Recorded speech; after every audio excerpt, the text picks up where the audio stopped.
군수산업의 성공적인 발전으로 한국은 무기 수출 대국으로 올라섰다. 대만 매체 청년일보에 게재된 군사 칼럼과 대만 네티즌 댓글 반응 번역입니다. 최근 한국의 항공우주 및 군사무기 역량이 급속도로 성장하고 있으며 폴란드와 체결한 137억 달러 규모의 무기 수출 계약은 한국 역사상 최대 규모의 군수품 수출 사례로 기록됐다.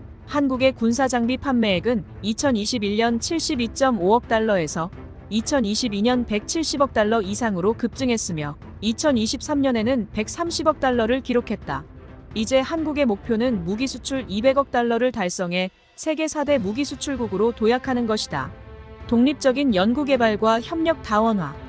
북한의 위협에 직면한 한국은 적극적으로 군비를 독자 개발하고 과학기술 인재를 양성해왔으며 수년간 정책을 통해 무기 국산화를 추진하고 국방무기의 연구개발을 지원하며 외교 채널을 통해 자국 방산업체의 해외 무기 수출을 장려했다. 한국의 군수산업이 글로벌 무기 시장에 진출해 눈부신 성과를 거두며 글로벌 무기 시장의 중대한 축이 된 비결은 군수산업을 발전시키고 있는 다른 국가들이 교과서로 삼을 만한 성공적인 경험이다. 1950년 한국전쟁 발발 이후 1953년 정전협정이 체결되기까지 미국은 한국의 군대를 주둔시켰고 한국의 무기와 장비를 공급하는 주요 공급자 역할을 해왔다. 그로 인해 한국의 국방과학기술은 자연스럽게 미국 군사규범의 영향을 받았고 동시에 미국 방위산업과 협력관계를 구축해왔다. 1970년대에 미국은 한국이 독자적으로 군사장비를 개발할 수 있도록 허용하기 시작했고 한국 정부는 이를 기회로 중공업 및 석유화학공업 개발 계획을 수립하여 경공업 중심 산업에서 군수산업 발전을 촉진할 수 있는 중공업으로의 산업 전환을 이끌어냈다. 더 나아가 한국 정부는 국방과학기술의 연구개발을 전담하는 국방과학연구소를 설립하고 돌격소총 다연장 로켓 자주곡사포 등의 무기를 생산하고 연구개발에 참여할 산업체를 육성하여 군수산업의 기반을 쌓았다. 아울러 군용 항공기 분야에서도 맥도널 더글라스사의 MD-500 헬기와 노스럽 그루먼사의 F-5EF 전투기 합작 생산 계약을 따내면서 빠른 진전을 이루었다. 1980년대에는 미국이 무기수출통제법을 통해 한국의 군수산업 발전을 억제했지만 도리어 한국은 기술 도입이나 공동생산 등 국제공조에 더욱 적극적으로 나서게 됐는데 그 대표적인 사례가 K-1 전차이다. 미국의 M1 전차를 기반으로 한국 육군의 전장 요건을 결합한 K-1 전차는 현대전공과 미국 제너럴 다이내믹스의 기술 협력으로 생산되었으며 하위 시스템은 독일 MTU 디젤 엔진과 같은 국제 제품을 사용했다. 1988년 이후 국산화 정책에 따라 독자 개발 및 다원적 협력을 토대로 발전하기 시작했으며 냉전 종식과 맞물려 대미 의존도를 낮추기 위해 러시아의 군사기술을 도입하고 유럽과의 파트너십 프로그램을 진행했다. 그 대표적인 사례는 독일 209급 잠수함의 라이센스를 받아 장보고급 디젤 잠수함을 생산한 것이며 2012년 한국정제계의 협력을 통해 독일의 원 제조업체를 비롯한 여러 국가의 입찰을 제치고 인도네시아 해군의 주문을 수주하기도 했다. 정책적 지원을 통한 산업의 고도화. 1989년 한국은 전투기 프로젝트를 시작했는데 처음에는 미국의 F-18 전투기 공동 생산을 계획했으나 너무 높은 기술 이전 비용으로 인해 무산되었다. 그 대신 한국은 제너럴 다이내믹스사와 F-16을 공동 생산하며 세계에서 5번째로 F-16 생산국이 되었고 부품을 세계 각국에 판매할 수 있게 되었으며 동북아의 미국 군용기 정비센터가 되었다.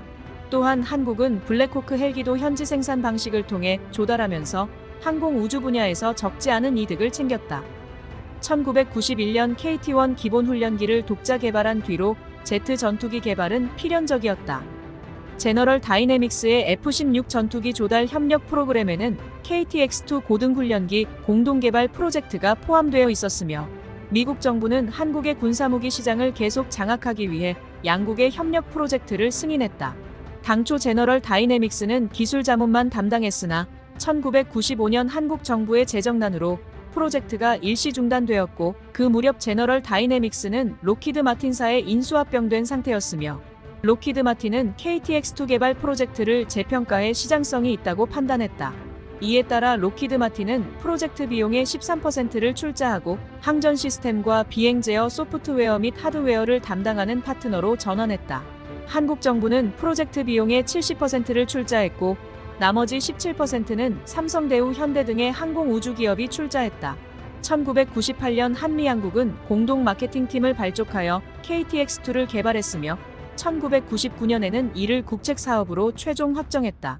한국 정부는 항공우주 산업의 발전을 통해 국가 전반의 기술 발전을 도모하고자 했고, 그해 한국은 삼성, 대우, 현대 등의 항공우주 기업을 합병해 한국항공우주산업을 설립하며 더 큰 산업 역량을 형성했다. 이듬해 2월 KTX2는 T50 골든 이글로 이름이 바뀌고 고등훈련기와 경공격기의 두 가지 버전으로 개발되었다. T50의 모든 개발 일정이 예정대로 진행되면서 2003년 말부터 한국 공군에 인도되기 시작했고, 이후 글로벌 시장에도 판매되기 시작했다. 2000년대 이후 한국의 국방정책은 첨단 과학기술의 정예화 및 선진화된 국가에 걸맞은 군대 육성으로 바뀌면서 정규군 병력 규모를 50만 명으로 감축했고, 방위산업계도 이러한 정책에 맞춰 K2 전차, 수리온 헬리콥터, KF-21 전투기 등 신무기 개발은 물론 미국산 공중 조기경보기와 공중급유기 등을 조달할 필요성이 있었다.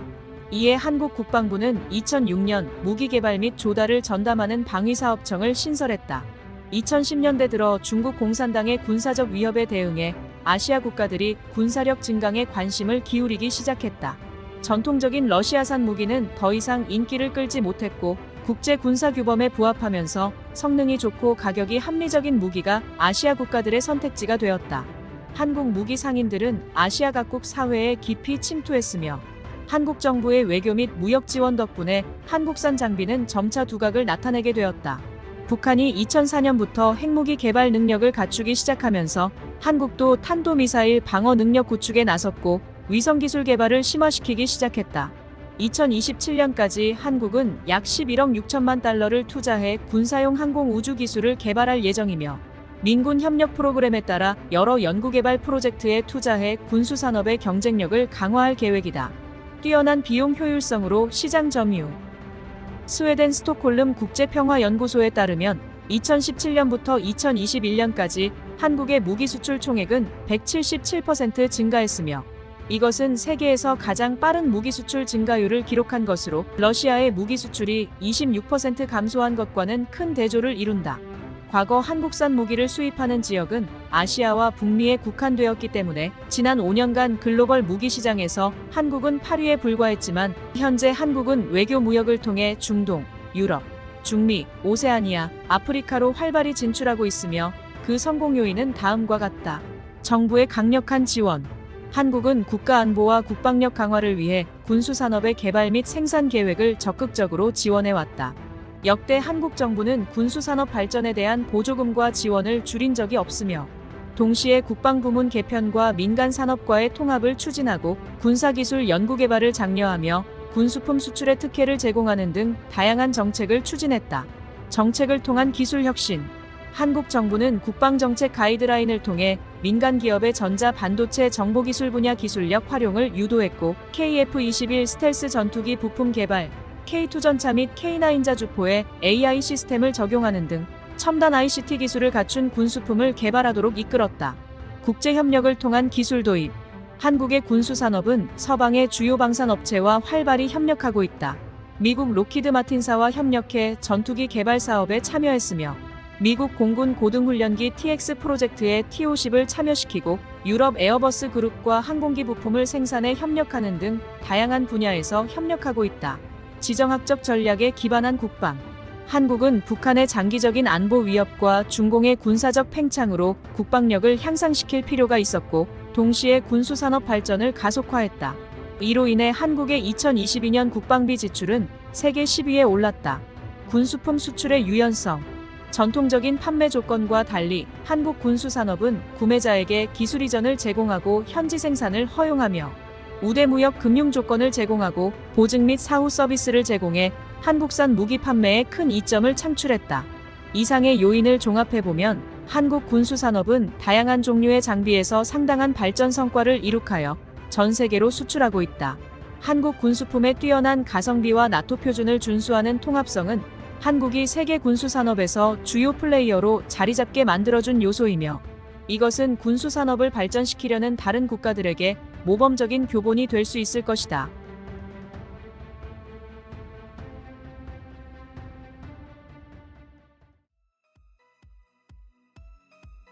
부럽다. 대만도 중화기를 팔 수 있을까? 먼저 진심으로 대만이 어떤 쓸만한 중화기를 만들 수 있는지 자문해볼까? 불가능해. 대만과 한국의 격차는 이미 너무 벌어졌어. 한국을 웃게 만드는 나라, 중국, 러시아, 이란. 한국은 북한을 마주하고 있어서 군수산업이 강할 수밖에 없어. 중공이 없었다면 한국을 이길 가능성이 있었어. 하지만 시장 등으로 각국을 위협하고 유혹하는 중공이 존재하는 한 군수산업에서 대만이 특히 수출해서 한국을 이기는 것은 거의 불가능해. 중국이 없었어도 대만은 한국과 경쟁하기 어렵고 특히 생산 속도에서 이길 각이 없어. 대만도 군수산업으로 크게 돈을 벌 수 있다는 기대는 그만둬. 한국보다 중공업 자체가 원래 열등한데 인구도 우리보다 2배나 많고 대만은 저출산 등으로 이미 기초 노동력이 부족해. 우리가 IDS와 국산함 건조 사업을 완료할 수 있는 충분한 용접공을 갖추는 것만으로도 이미 다행이야.